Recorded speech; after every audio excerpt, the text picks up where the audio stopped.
శ్రీమాత్రే నమః. Welcome to Sadguru Jyotishalayam. మా ఛానల్ ద్వారా చూస్తున్నటువంటి ప్రేక్షక మిత్రులందరికీ నమస్కారాలు. చాలామంది మా యొక్క ఛానల్ ప్రోగ్రామ్స్ అన్నీ చూస్తున్నారు. మాకు అది వ్యూవర్స్లో కనబడుతున్నారు, లైక్స్లో కనబడుతున్నారు, కానీ సబ్స్క్రైబింగ్లోనూ షేరింగ్లోనూ చాలా తక్కువ కనబడుతున్నారు. మిత్రులందరికీ ఒక చిన్న రిక్వెస్ట్, మీకు నచ్చింది కదా, జస్ట్ లైక్, సబ్స్క్రైబ్, అలా షేర్ అనగానే మీ యొక్క ఫేస్బుక్లోనూ ఇన్స్టాలోనూ వెళ్ళిపోతుంది కదా, మీ మిత్రులు కూడా తెలిసిపోతుంది కదా. మా ఛానల్ని ఒక్కసారి అలా ప్రమోట్ చేయండి. ఇది ఒకటి మీరు మాకు చేసే ఒక మంచి సేవా కార్యక్రమం. ఈ సద్గురు జ్యోతిషాలయం నుంచి ఈ యొక్క జూన్ నెల ద్వాదశ రాశులకి గోచార రీత్యా రాశి ఫలితాలు ఎలా ఉన్నాయి అనేది మనం తెలుసుకోబోతున్నాం. ప్రతి ఒక్కరికి జాతకం అంటే ఒక క్యూరియాసిటీ. నాకు ఈ నెల ఎలా ఉంటుంది, ఆరోగ్యంగా బాగుంటానా, ఆర్థికంగా బాగుంటానా, నాకు వివాహం అవుతుందా, సంతానం అవుతుందా, ఉద్యోగం ఉంటుందా, ఉద్యోగం పోతుందా, ఈ క్రైసిస్ ఉంది కదా, వ్యాపారం ఎలా ఉంది, రాజకీయంగా నేను బాగుపడనా, ఇలా ఎన్నో ప్రశ్నలతో సతమతమడే ఈ 12 రాశుల వాళ్ళకందరికీ కూడాను ఈ నెల మీ యొక్క రాశి గుణాలు ఎలా ఉన్నాయి, తర్వాత గ్రహాలన్నీ కూడా ఎలా ఉన్నాయి అని కూడా చెప్పబోతున్నాం.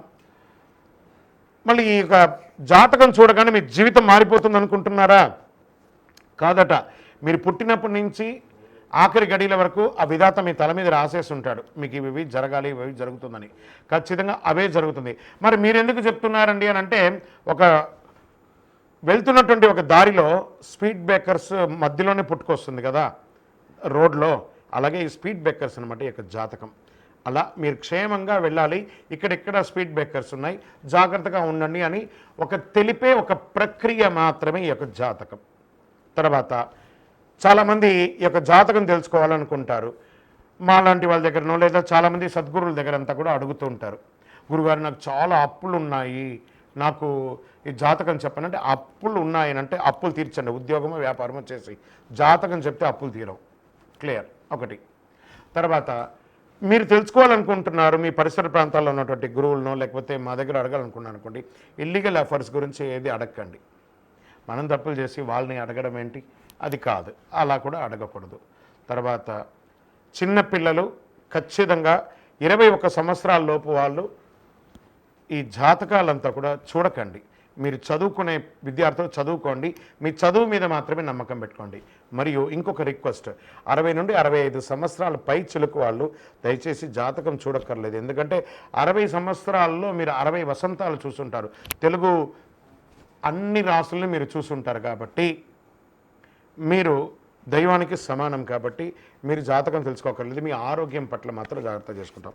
రైట్. ఇప్పుడు ప్రతి ఒక్కరికి కూడా వ్యాపారం, మరి ఎవరెవరు చూసుకోవాలంటే వ్యాపారం ఎలా ఉంది, ఉద్యోగం ఎలా ఉంది, సంతానం ఎప్పుడు జరుగుతుంది, వివాహం ఎప్పుడు జరుగుతుంది, ఉన్నత చదువు ఎలా చేయాలి అనేది చూసుకోవడానికి అవకాశం ఉంటుంది.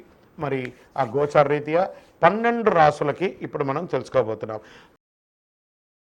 జ్యోతిషాస్త్రరీత్యా ద్వాదశ రాశుల్లో 12వ రాశి అయినటువంటి మీనరాశి మిత్రులారా, మీరు పూర్వభాద్ర నక్షత్రం 4వ పాదం, ఉత్తరాభాద్ర నక్షత్రం 1, 2, 3, 4 పాదములు, రేవతి నక్షత్రం 1, 2, 3, 4 పాదాలకు జన్మించిన మీరు మీనరాశి వారిగా పరిగణించబడుతున్నారు. మీకు ఈ నెల శుభాశుభ ఫలితాలు ఎలా ఉన్నాయంటే, ఎలాగూ ఏళ్నాటి ప్రభావం, శని యొక్క ప్రభావం ఉంది. 12వ స్థానంలో సంచరిస్తున్న మీనరాశి మిత్రులకి జూన్ నెలలో సూర్యుడు 3వ స్థానంలోనూ 3, 4 స్థానంలోనూ అనుకూలంగా, 4వ స్థానంలో కాస్త ప్రతికూలంగా, అంగారకుడు 2వ స్థానంలో ప్రతికూలంగా, బుధుడు 3వ స్థానంలో 3, 4 స్థానాల్లో చాలా అనుకూలంగా, శుక్రుడు 3, 4 స్థానాల్లో అనుకూలంగా, గురువు 3వ స్థానంలో ప్రతికూలంగా, శనీశ్వరుడు 12వ స్థానంలో ప్రతికూలంగా, రాహు జన్మస్థానంలో, కేతువు 7వ స్థానంలో ప్రతికూలంగా ఉన్నారు. ఈ నెల మీనరాశి వారికి కాస్త ప్రతికూలతనే ఎక్కువ ఉందని కూడా చెప్పచ్చు. అనుకూలమైనటువంటి గ్రహాలు కొన్ని ఉన్నా కాస్త ప్రతికూలత ఎక్కువ ఉంది. మొదటి 2 వారాలు చాలా అనుకూలంగా ఉంటుంది, 3, 4 వారాల్లో కాస్త పని భారం చాలా ఎక్కువ ఉంటుంది. వ్యాపారంలో కాస్త అస్థిరత్వం ఏర్పడుతుంది. నెల చివరిలో మళ్ళీ పుంజుకుంటారు, మళ్ళీ రీఛార్జ్ అవుతాను. వ్యాపారస్తులకి కొత్త ప్రయత్నాలు ఏది చేయకండి, ఒక 2-3 నెలలు పోస్ట్పోన్ చేయండి. చేసే పనులు, నిర్ణయాలు తీసుకునేటప్పుడు 1కి 4 సార్లు ఆలోచించి ప్రణాళికాబద్ధకంగా ప్రయత్నం చేయండి. ప్రతి విషయాన్ని నిర్ణయం తీసుకునేటప్పుడు ఇతరులతో సంప్రదించండి. మీ పెద్దవాళ్ళతోనూ, భార్య భర్తతోనూ, భర్త భార్యతోనూ సంప్రదించి ఇది చేయవచ్చా చేయకూడదా అని చెప్పి తెలుసుకొని చేయండి. పారిశ్రామికవేత్తలకి ఆర్థికమైనటువంటి ఇబ్బందులు వచ్చే అవకాశాలు ఉంటాయి. మిషనరీస్ యొక్క ఇబ్బందులన్నీ కూడా వస్తుంది. వనరులు లేకపోవడంతో, పెట్టుబడులు లేకపోవడంతో ఇబ్బందులు పడే అవకాశాలు చాలా ఉన్నాయి. ఆరోగ్యం, ఆహారంపై నిర్లక్ష్యం తీసుకోకండి. ఈ యొక్క junk foods, road side foods మీకు ఈ నెల చాలా జాగ్రత్త అని చెప్పారు. దానివల్ల మీ యొక్క ఆర్గన్స్ ఏమైనా దెబ్బతినే అవకాశాలు ఉన్నాయి. జాగ్రత్త. ఉద్యోగస్తులకి పై అధికారుల నుంచి, ఆఫీసర్స్ నుంచి ప్రెషర్ అనేది ఎక్కువ ఉంటుందని చెప్పొద్దు. తద్వారా బాధ్యత పెరుగుతుంది. ఉద్యోగంలో కాస్త అస్థిరత్వం పెరుగుతుంది. శుభకార్యాలు చేసే అవకాశం ఉంది. బంధువులతో సహాయ సహకారం లభిస్తాయి.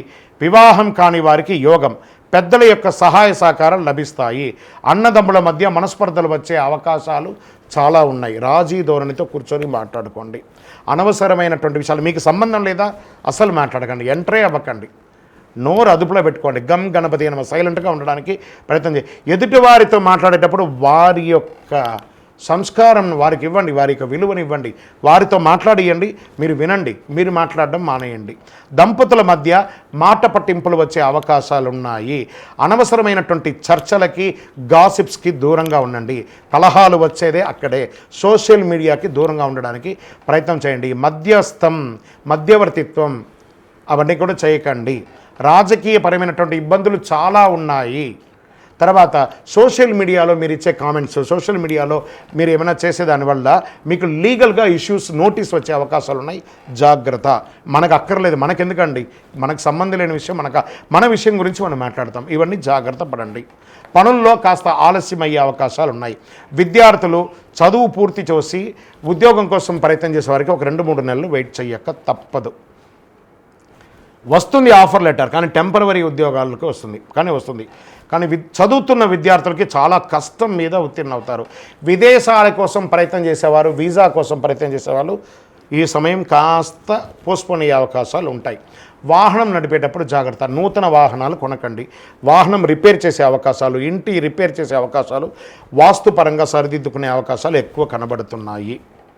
మీ యొక్క సంతానం, వారి సంతాన విషయంలో కూడా జాగ్రత్త పడండి. ఆరోగ్యపరంగా కొత్త పరిచయాలు ఏర్పడతాయి. దానివల్ల కూడా ఇబ్బందులు కలిగే వచ్చే అవకాశం ఉన్నాయి. ఆ పరిచయం అయింది కదా అని మొత్తం నమ్మేయకండి. ఎంత నమ్మాలో అంత నమ్మండి. దీంట్లో మీనరాశి వారికి ఒక పెద్ద మార్గం అంటే సబ్కా సున్నా అప్నా కర్ణ.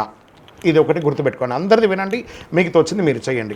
అప్పుడే మీకు బాగుంటుంది. 1-2 సార్లు ఆలోచించి నిర్ణయం తీసుకోండి. మళ్ళీ ఆహార విషయంలో జాగ్రత్త చెప్తున్నాను, జాగ్రత్త.